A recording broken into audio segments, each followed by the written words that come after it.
കാറ്റ് എങ്ങോട്ടേക്ക് മാറി വീശാനാണ്? അത് നരേന്ദ്രമോദിയുടെ ദിശയിൽ ശക്തമായി അടിച്ചുകൊണ്ടിരിക്കുകയാണ്. ആ കുളിരും കൊണ്ടിരിക്കലേ നടക്കുകയുണ്ടാവുള്ളൂ മിക്കവാറും ഇന്ത്യ മുന്നണിക്ക്. എന്തുകൊണ്ടാണ് നരേന്ദ്രമോദി ഈ ഹിന്ദു മുസ്ലിം ഡിവൈഡിനെ കുറിച്ച് ആവർത്തിച്ച് സംസാരിച്ചു കൊണ്ടിരിക്കുന്നത്? ഇന്ന് മഹാരാഷ്ട്രയിലെ പ്രസംഗത്തിലുമൊക്കെ നരേന്ദ്രമോദി പറയുന്നത്, ഞാൻ ഇന്ത്യ സഖ്യത്തെ എക്സ്പോസ് ചെയ്യുകയാണ്. ഇന്ത്യ സഖ്യം എന്താണ്, അവരുടെ ഉള്ളിലിരിപ്പ് എന്താണ് എന്ന് ഞാൻ പുറത്തു കൊണ്ടുവരികയാണ് എന്നാണ് നരേന്ദ്രമോദി ആവർത്തിച്ച് ഇന്നത്തെ തെരഞ്ഞെടുപ്പ് റാലികളിലെല്ലാം പറഞ്ഞിരിക്കുന്നത്. അതായത് ഇന്ത്യ സഖ്യമാണ് ആളുകളെ മതത്തിന്റെ അടിസ്ഥാനത്തിൽ റിലീജിയസ് ലൈനിൽ ഡിവൈഡ് ചെയ്യാൻ ശ്രമിക്കുന്നത്. ഇന്ത്യ സഖ്യമാണെന്ന നറേറ്റീവിലേക്ക് ഇന്ന് നരേന്ദ്രമോദി കടന്നു കഴിഞ്ഞിരിക്കുകയാണ്. ഇന്ന് മുംബൈയിലെ ഇലക്ഷൻ റാലിയിൽ പറഞ്ഞ പ്രധാനപ്പെട്ട മറ്റൊരു കാര്യം കർണാടകത്തിലെ കോൺഗ്രസ് സർക്കാരിനെ കുറിച്ചാണ്. കർണാടകത്തിലെ കോൺഗ്രസ് സർക്കാർ ഒറ്റ രാത്രി കൊണ്ട് മുസ്ലിങ്ങളെ OBC പട്ടികയിൽ ഉൾപ്പെടുത്തി. കോൺഗ്രസ് പറയുന്നു മോദി ഹിന്ദു മുസ്ലിം എന്ന് പറഞ്ഞുകൊണ്ടാണ് വോട്ട് പിടിക്കുന്നതെന്ന്. അവിടെ അദ്ദേഹം പറയുന്നത്, ഞാൻ ചെയ്യുന്നതല്ല, നിങ്ങൾ ചെയ്യുന്നതാണ് ഹിന്ദു മുസ്ലിം ധ്രുവീകരണം. അങ്ങനെ പറഞ്ഞുകൊണ്ട് വോട്ട് പിടിക്കുന്നത് നിങ്ങളാണ് എന്ന് മുംബൈയിലെ ഇലക്ഷൻ റാലിയിൽ പറയുകയാണ്. ജോലി, അതുപോലെ തന്നെ വിദ്യാഭ്യാസം, അതൊക്കെ മതത്തിന്റെ അടിസ്ഥാനത്തിൽ സംവരണം കൊടുക്കുന്നതിനായിട്ടുള്ള ഒരു അലോക്കേഷൻ, അത് ബജറ്റിൽ ഉണ്ടാകുന്നതിന്, അങ്ങനെ നടത്തുന്നതിന് താൻ എതിരാണ് എന്നുള്ളതാണ്. ഞാനത് അനുവദിക്കില്ല എന്നാണ് നരേന്ദ്രമോദി കൃത്യമായി പറഞ്ഞിരിക്കുന്നത്.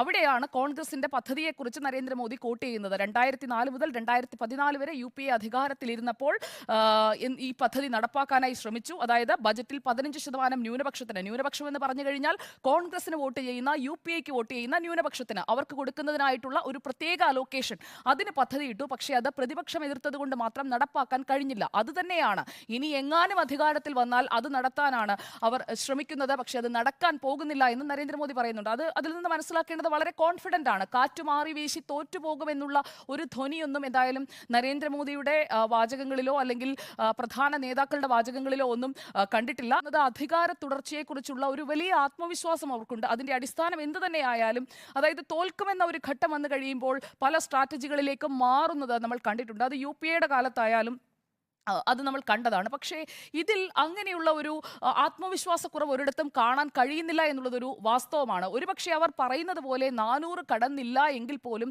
മൂന്നാം വട്ടവും അവർ വരില്ല എന്നുള്ള ഒരു തോന്നൽ ഒരിടത്ത് പോലും അവർക്കുണ്ടാകുന്നില്ല എന്നുള്ളത് നമ്മൾ കാണാതിരിക്കരുത്. മുസ്ലിങ്ങളോട് അല്ലെങ്കിൽ മുസ്ലിമിനെ പറ്റി പറഞ്ഞുകൊണ്ട് ആക്രമിക്കാൻ ശ്രമിക്കുന്നത്, ഞാൻ മുസ്ലിമിനെതിരാണ് എന്ന് ആര് പറഞ്ഞു എന്ന് നരേന്ദ്രമോദി ചോദിക്കുന്നുണ്ട്. പക്ഷേ ഹിന്ദു മുസ്ലിം എന്ന് പറയുന്ന ഈ രണ്ട് കാര്യങ്ങളെക്കുറിച്ച് സംസാരിക്കാത്ത ആളൊന്നുമല്ല നരേന്ദ്രമോദി. പ്രസംഗങ്ങളിലൊക്കെ പറഞ്ഞിട്ടുള്ളതാണ്, ഇപ്പോഴും പറയുന്നുണ്ട്. പക്ഷേ അത് കൃത്യമായി ചാനലൈസ് ചെയ്ത് കോൺഗ്രസിന് നേരെ തിരിച്ചുവിടുന്നു, അല്ലെങ്കിൽ ഇന്ത്യ ബ്ലോക്കിനെതിരെ തിരിച്ചുവിടുന്നു എന്നതിൽ മോദി ഒരു സക്സസ്ഫുള്ളായി ആ കാര്യങ്ങൾ ചെയ്തുകൊണ്ടിരിക്കുന്നു എന്ന് വേണം മനസ്സിലാക്കാൻ.